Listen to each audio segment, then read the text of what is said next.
सच्ची सहेली, महिलाओं के लिए सबसे भरोसेमंद औषधि एवं टॉनिक।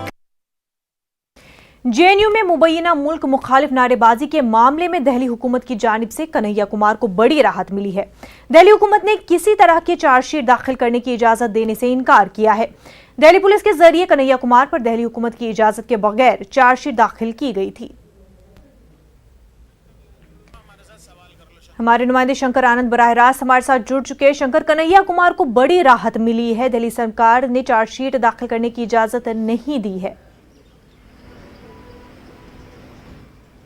देखिए, दिल्ली पुलिस पिछले कुछ समय पहले ही बाकायदा चार्जशीट फाइल की थी कोर्ट में, लेकिन उसको आगे परस्यू करने के लिए इजाजत दिल्ली सरकार से नहीं मिला था और दिल्ली सरकार का जो होम मिनिस्ट्री है बाकायदा वो इस मामले पर अपनी अनुमति उसको देना था, लेकिन इस मामले पर दिया नहीं गया है। यानी स्पष्ट है कि दिल्ली सरकार के द्वारा कन्हैया कुमार को एक क्लीन चिट दिया गया है और दिल्ली सरकार इस बात को मानती है कि कन्हैया कुमार के द्वारा कोई भी नारेबाजी या देशद्रोही नारेबाजी जो है जेएनयू के अंदर में नहीं की गई और इस मामले में दिल्ली पुलिस जो है जल्दबाजी में आकर कन्हैया कुमार के खिलाफ ऐसा फैसला लिया गया है। तो जिस तरह से एक तरह से देखा जाए कि दिल्ली सरकार का ये जो फैसला है, इस फैसले से दिल्ली कहीं न कहीं केंद्र सरकार और राज्य सरकार के बीच में फिर से एक टकराव सी स्थिति बन सकती है, क्योंकि इस मामले में केंद्र सरकार की जो बाकायदा केंद्र सरकार के जो पुलिस है, खासकर दिल्ली पुलिस की अगर बात करें तो दिल्ली पुलिस इस मामले में लगातार इस मामले में कह रही थी, जो 10,000 पन्नों का जो चार्जशीट दायर किया गया था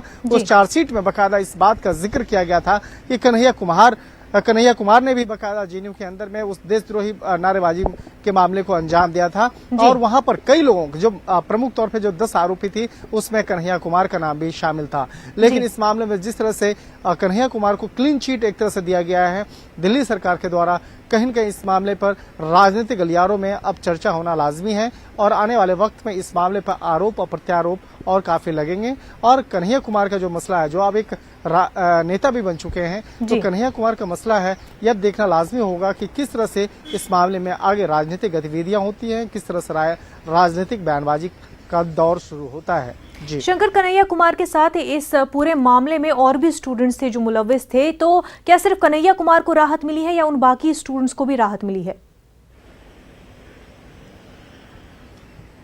देखिए, जब चार्जशीट ही दायर नहीं होगा तब तो यहाँ पे मामला ही बात वहीं पे थम सा जाता है, क्योंकि अगर चार्जशीट दायर होता और उसमें सिर्फ कन्हैया कुमार का नाम हटाया जाता तो वो एक अलग मसला होता। यहाँ तो अब चार्जशीट का ही कोई मसला का जो दिल्ली पुलिस के द्वारा जो चार्जशीट दायर किया गया है उसको ही आगे परस्यू करने के लिए, उसको आगे कानूनी अमला पहनाने के लिए बाकायदा कोर्ट में जो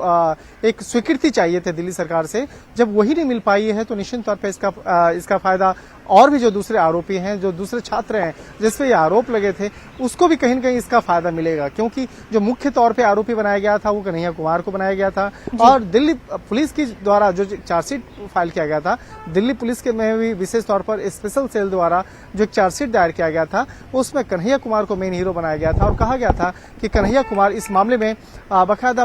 उसके नेतृत्व में इस तरह के